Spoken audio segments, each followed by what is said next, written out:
ओम शांति। श्याम का योग भी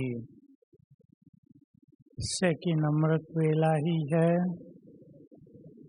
जिसमें हम सब आत्माओं को बहुत सुख मिलता है। एकाग्रता बहुत अच्छी होती है। सवेरे के अनुभव सबके अलग अलग होते हैं, पर श्याम के अनुभव तो सब यही कहते हैं कि एकाग्रता योग अभ्यास बहुत सुंदर होता है। हम सभी श्रेष्ठ योगी बनने का दृढ़ संकल्प करें। आप सोचते होंगे हम तो श्रेष्ठ योगी हैं ही, लेकिन ऐसी योग की ज्वाला जले जो संसार से पाप की होली जल जाए। ऐसा योग पावरफुल हो, प्रकृति भी विशुद्ध हो जाए। और ये सब जो प्रकृति का खेल चालू हुआ है, ये तो चलना ही है। और पावरफुल रूप से प्रकृति अपने को प्योरिफिकेशन की राह पर आगे बढ़ाए। हमेशा पावरफुल योग करते चलें। बहुत अच्छी तपस्या तीनों जगह हो रही है। मैं कुछ छोटे छोटे टिप्स आप सबके सामने रखता हूँ। नथिंग न्यू, आप सब जानते हैं। बहुत समय से सभी राजयोग का अभ्यास कर रहे हैं। शांतिवन में सबसे ज्यादा जगह है एकांत की। वॉकिंग भी बहुत भाई बहनें करते हैं। अब इस वॉकिंग को योग युक्त वॉकिंग में बदल दें, ताकि जिधर से हम निकलें उधर वाइब्रेशंस फैलते चलें। बहुत काम आएंगी ये चीजें आगे चलकर। एकांत योगियों के लिए वरदान होता है। एकांत में अपने से बातें करना, अपने को उमंग उत्साह दिलाना, अपने को प्रेरित करना, छोटी छोटी बातों से स्वयं को मुक्त करना, ये एकांत चिंतन के द्वारा होता है। मैंने पिछली बार भी आपको एक संकल्प दिया होगा, मुझे भूल गया, भट्टी में दिया था या यहाँ। चित्त को बिल्कुल निर्मल करना है। मुझे आजकल ये बात बहुत प्रिय लग रही है। हम अपने मन मंदिर में ऐसी वैसी बातों को क्यों स्थान दें। हमारा मन मंदिर तो भगवान के बैठने की जगह है। हमारा मन मंदिर तो वरदानों को भरने का स्थान है। सर्व खजाने इसमें भरते हैं। चित्त को बिल्कुल शुद्ध करेंगे। किसी के लिए कुछ भी रखा हो, खत्म। तो एकांत हम सभी के लिए बहुत श्रेष्ठ चीज है। हमें ज्ञान का बल बहुत मदद करता है योगी बनने के लिए। ज्ञान का बल, केवल ज्ञान नहीं, ज्ञान का बल। 2 दिन पहले हम सुन चुके हैं। अतीन्द्रिय सुख उन्हें भासता है जो ज्ञान के चिंतन में रहते हैं, सुदर्शन चक्रधारी होकर रहते हैं। तो ज्ञान को हम अपनी शक्ति बनाएंगे। केवल चिंतन नहीं, एक एक ज्ञान की बात याद आते ही हमें शक्ति मिल जाए, हमारा व्यर्थ समाप्त हो जाए, हमारी निराशा बदल जाए, हमारे उमंग उत्साह बढ़ जाए, सोया हुआ स्वमान जग जाए। ज्ञान का बल। तीसरी चीज, सेवा का बल भी योग युक्त होने में बहुत बड़ी भूमिका निभाता है। लेकिन सेवा की गति बड़ी सूक्ष्म है। सेवा तो सब करते हैं। मुरली हम सुन चुके हैं संडे की, पिछले ही संडे या उससे पीछे संडे। सेवाओं को अपने लिए अर्पित न करो। मुझे बहुत प्रिय लगे ये सब। सेवा विश्व कल्याण में अर्पित कर दो। सेवा के फल को भी बाबा को अर्पित कर दो। सेवा स्वयं प्रति अर्पित न करो, माना सेवा के बदले में जो कुछ मिलता है उसे ले न लो, मिलता है बहुत कुछ, अर्पित कर दो विश्व कल्याण के लिए। ये बड़ी सूक्ष्म बात है। जो ऐसे निष्काम सेवा करने वाले होते हैं उनकी सेवा उन्हें योगी बना देती है, सेवा की समर्पित। मुझे बहुत अच्छी बात ने एक प्रेरणा दी थी। जब महाभारत सीरियल पहले चला था तो इंद्र ब्राह्मण बनकर कर्ण के पास आता है और उससे कवच कुंडल मांग लेता है, और कर्ण बाध्य है पूजा के बाद जो कुछ मांगा जाएगा वो देगा। वो कृपाण से काट के सब कुछ देता है।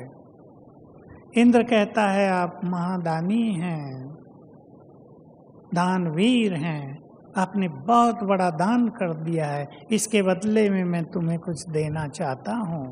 कर्ण का उत्तर था, कुछ देकर कुछ ले लेना ये दान की मर्यादा नहीं है। मुझे तब से वो बात याद रहती है कि देखो हमारी कहानियों में भी कितनी सुंदर बातें लिखी हैं। हम सेवा के फील्ड में हैं, निष्काम भाव से सेवा को आगे बढ़ाएं तो सेवा हमारे जीवन को बहुत श्रेष्ठ बनाती है, तेज पैदा होता है हमारे अंदर, और योग युक्त होने में हमें बहुत मदद मिलती है। मैं पहली बात योग की आपको याद दिलाऊं। मैं चाहता हूं सभी अपनी इस फीलिंग को बढ़ाएंगे, क्योंकि बात कुछ नई नहीं है। मैं देखता आता हूँ अपने अभ्यास में, जब से पता चला था कि भगवान मेरा है तब से इसका नशा चढ़ा था। 50 साल हो गए इसको चलते चलते, अब वो नशा सूक्ष्म होता जाता है। भगवान मेरा है। छोटी सी घटना सुना देता हूँ। 45 साल पहले की होगी, 47 साल। मधुबन में माताओं की एक छोटी सी भट्टी हुई, छोटा ही हॉल था, 60-70 माताएं आई। अव्यक्त बाबा ओपनिंग करने आया करते थे। बाबा आए और माताओं को देखकर बाबा ने पूछा, आप सभी भक्ति में बाप को कहते थे जब आप आओगे हमें अपना बना लेना। ये भी भजन है भक्ति में। हम तो छोटे थे, हम इन बातों को जानते भी नहीं थे, कभी भजन किए नहीं थे। लगा बाबा कह रहा है तो ऐसा होता होगा भजनों में। लेकिन मैंने तुम्हें अपना बना लिया है, लेकिन एक चीज वो भी मैंने तुम्हें दे दी जो तुमने मांगी नहीं थी। और बाबा पूछने लगे, छोटी क्लास होती थी, बाबा टीचर बन के बैठते थे, अच्छी तरह बातें होती थी, इसने उत्तर दिया, उसने बाबा ने लास्ट में बहुत सुंदर उत्तर दिया। हम तो पीछे बैठे थे, दिल को छू गया, मैं भी तुम्हारा हो गया। भगवान सामने बैठकर कह रहा हो मैं तुम्हारा हो गया। नशा चढ़ गया तो वो मेरा है, हम उसके तो हैं ही, वो मेरा है। पीछे याद कर लेंगे आप, मुरली में आया भगवान का प्यार देखो। संसार में तो कोई इन चीजों की कल्पना भी नहीं कर सकता। मुरली पढ़ने वाले पे होता है, वो उस बात को अंडरलाइन कराते हैं, हाईलाइट करते हैं या नहीं। बाबा ने कहा तुम बच्चे ही मेरी प्रॉपर्टी हो। याद आया? बच्चों ने भी कहा बाबा आप ही हमारी प्रॉपर्टी हो। देखो कितने समीप आ गए हम उसके जिसे हम केवल ढूंढना चाहते थे, जिसे हम केवल जानना चाहते थे कि पता लग जाए भगवान है कौन, कहाँ मिलेगा। वो कहता है तुम बच्चे, मेरी प्रॉपर्टी तो केवल तुम बच्चे हो, रियल फादर, रियल माँ। इस फीलिंग को बढ़ाना ये नेचुरल योग है। इसमें बहुत प्यार बढ़ जाता है। हमारा योग ऐसा है जो बहुत प्यार से शुरू होता है, फिर हमें नशा चढ़ता है, फिर हम स्वमान में स्थित होते हैं, सोल कॉन्शियस होते हैं, योग युक्त होते हैं, अर्थात शक्तिशाली बनते हैं। छोटी सी बात सुना दूं। मैं सोचा करता था श्री कृष्ण गोपियों के साथ सब कुछ खेल पाल करके कंस वध के लिए मथुरा में चला गया। अब गोपियां और राधा तड़पती हैं उससे मिलने के लिए। 5-7 किलोमीटर तो दूर है, क्या दोबारा मिलने नहीं जा सकता था? छोटे थे तो सोचा करते थे क्यों तड़पा रहा है, मिलाता जाके, वहीं तो है, कोई उसे रोकता थोड़ा ही, वो तो अब प्रिंस बन गया था। लेकिन मैंने फिर जब अच्छे श्री कृष्ण के चरित्रों का पता चला तो वो बचपन इन सब को प्यार देने का। दूसरा पार्ट कंस वध का, अब शक्तिशाली पार्ट। तीसरा पार्ट जरासंध को 17 बार हराने का। अब चौथा पार्ट बड़ा है, बड़ा हो गया है, बहुत बड़ा योद्धा, ज्ञान देने का, शक्ति भरने का।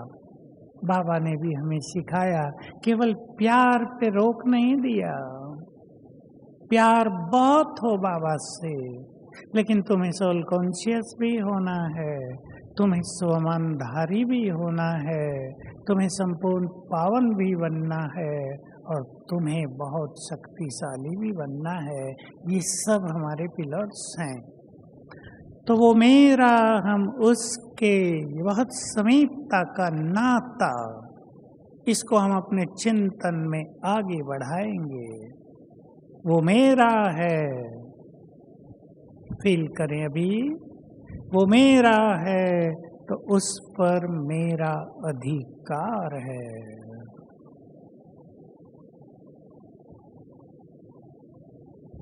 फील करें, बहुत बड़ी चीज है भगवान पर अधिकार। इस चिंतन को बढ़ा दें, उसकी शक्तियों पर अधिकार, उसके वरदानों पर अधिकार, सब इसको बहुत चिंतन में लाएंगे। छोटी चीज नहीं है, जो कुछ उसकी शक्तियां हैं वो सब हमारी हैं, उसके सारे वरदान हमारे हैं। हम उन्हें यूज करके न केवल अपने को महान बनाएंगे, लेकिन विश्व कल्याण करेंगे। ये वरदान विश्व कल्याण के लिए हैं। बाबा बड़े बड़े टाइटल अव्यक्त मूल्यों में देता है, जो हम सुनते हैं। तुम दाता विधाता वरदाता हो।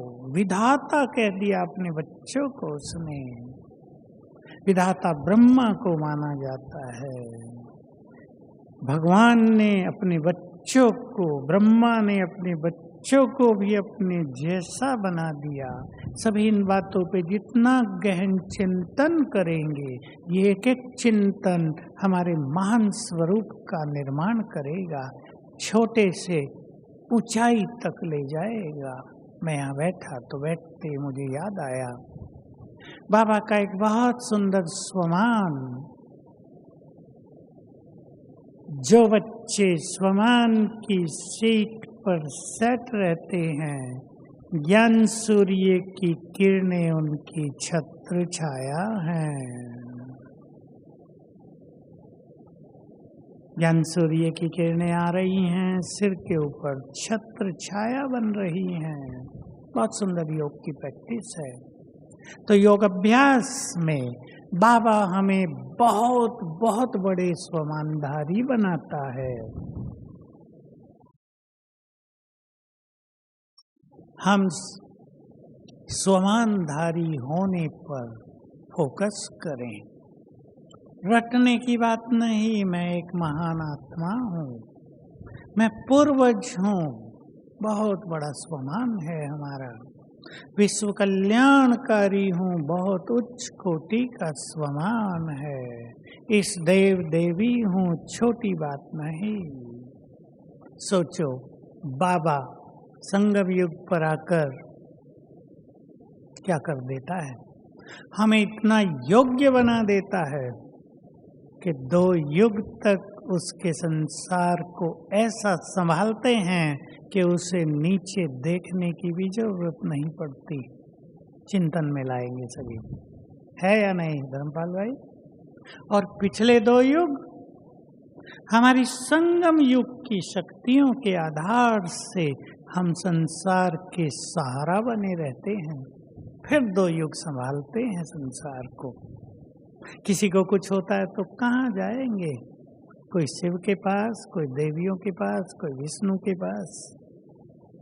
तो इतना महान स्वमानधारी बना देता है।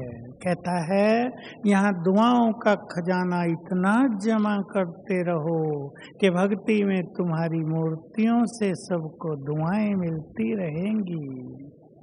इतनी गहन शांति अपने अंदर भर लो कि भक्ति में तुम्हारी मूर्तियों से सबको शांति मिलती रहेगी।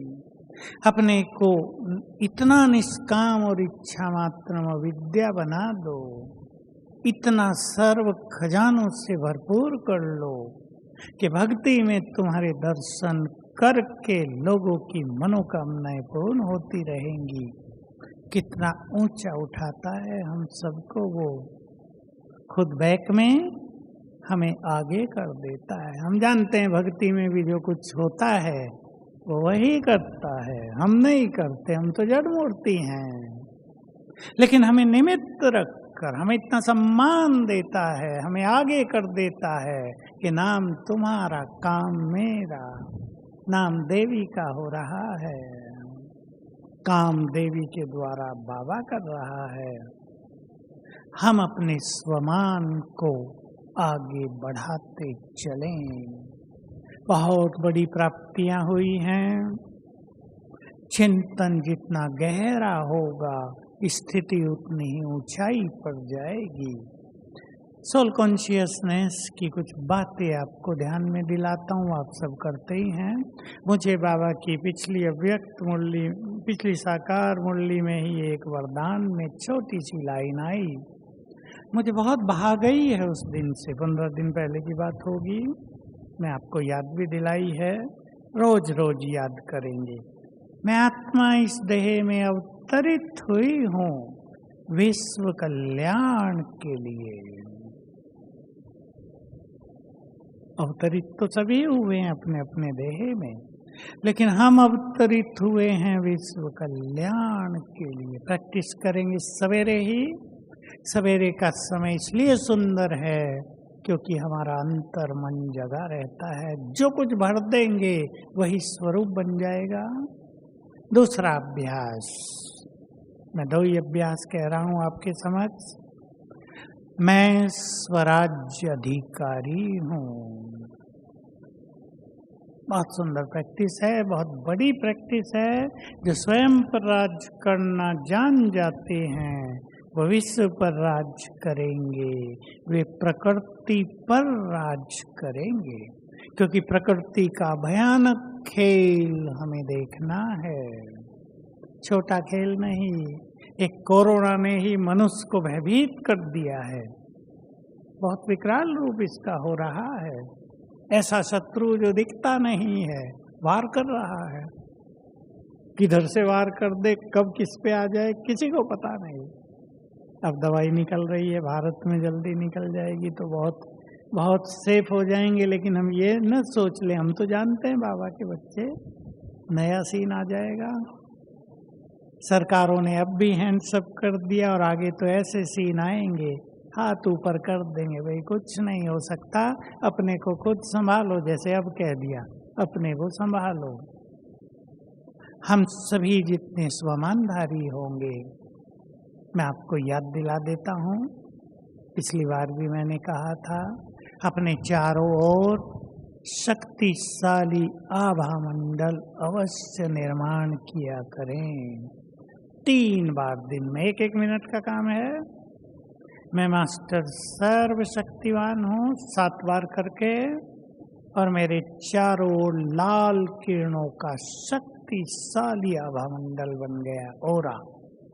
और सर्वशक्तिवान सिर के ऊपर छत्र छाया है।